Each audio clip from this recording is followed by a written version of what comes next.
तीसरा अध्याय है, उसमें श्री कृष्ण जी से अर्जुन जी क्वेश्चन करते हैं कि अगर कर्मों की अपेक्षा ज्ञान ही सबसे श्रेष्ठ है तो फिर आप मुझे कर्मों के बंधन में क्यों बांध रहे हो। कृष्ण जी बोलते हैं कि संसार में दो प्रकार की निष्ठा बताई है, एक ज्ञानियों के लिए ज्ञान योग और योगियों के लिए निष्काम कर्म योग। कोई भी इंसान अकर्मा नहीं रह सकता, मतलब कोई भी पुरुष क्षण मात्र के लिए भी ऐसा नहीं हो सकता कि वो कर्म ना करे। जो भी पुरुष अपनी मन से इंद्रियों को वश में कर लेता है और इच्छा शक्ति को त्याग देता है और अपने जो कर्म की इंद्रियां हैं जिससे कर्म करते हैं, हाथ पैर तो इन इंद्रियों से कर्म करता है, कर्म का आचरण करता है, तो वो इंसान श्रेष्ठ है। जो भी शास्त्रों में हमारे लिखा है उसको अपनाते, जो भी जिसके धर्म में है अपने धर्म के अनुसार कर्म करता है। तेरे धर्म के लिए जो कर्म है उसको कर, कर्म नहीं करेगा तो जो तेरा शरीर का निर्वाह है वो भी सिद्ध नहीं होने वाला है। नहीं करेगा तो तेरा जो शरीर मिला है इसका भी कोई मतलब नहीं है। तुझे लगता है कि तू कर्मों के बंधन के भय से तू कर्म नहीं करेगा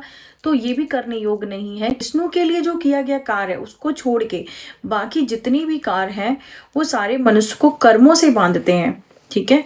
तो इसलिए जो विष्णु ने जो कर्म लिखे गए हैं उन्हीं का आचरण करो। यज्ञ का मतलब जो विष्णु के लिए किए गए कर्म है, मतलब जो परमेश्वर के लिए किए गए कर्म है उनको यज्ञ बोला जा रहा है। तुम यज्ञ करते हो उससे तुम लोगों की वृद्धि होती है, तुम्हारी इच्छाओं को कामनाओं को देने वाला है। यज्ञ से तुम देवता लोगों की उन्नति करो और देवता लोग तुम्हारी उन्नति करेंगे और इस तरीके से एक दूसरे का तुम कल्याण करो। यज्ञ में जो बचा हुआ जो अन्न होता है और उस अन्न को ग्रहण करने से इंसान पापों से मुक्त होता है और शरीर के पोषण के लिए अगर तुम उसको ग्रहण करते हो तो आप पाप को ही खाते हो। तो संपूर्ण प्राणी है वो अन्न से उत्पन्न है और अन्न जो है वो वर्षा से उत्पन्न है और वर्षा जो है वो यज्ञ से उत्पन्न है और जो यज्ञ है वो आपके कर्म से उत्पन्न होता है और जो कर्म है वो आपके वेद से उत्पन्न होता है और वेद जो है वो परमात्मा, जो परमात्मा है वो यज्ञ से ही व्याप्त है। इच्छा शक्ति को त्याग कर जो भगवान ने, जो ईश्वर ने अपने कर्मों को बताया है उनका आचरण करो और उनको ही अपनाओ।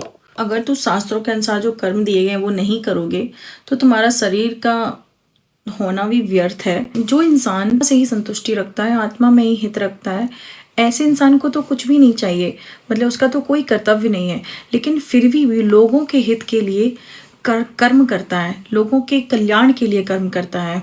जैसे कि जनक और अदर ज्ञानी जन जो भी थे उन्होंने भी अपनी इच्छा शक्ति को त्याग के कर्म करके ही परम पद को प्राप्त किया है।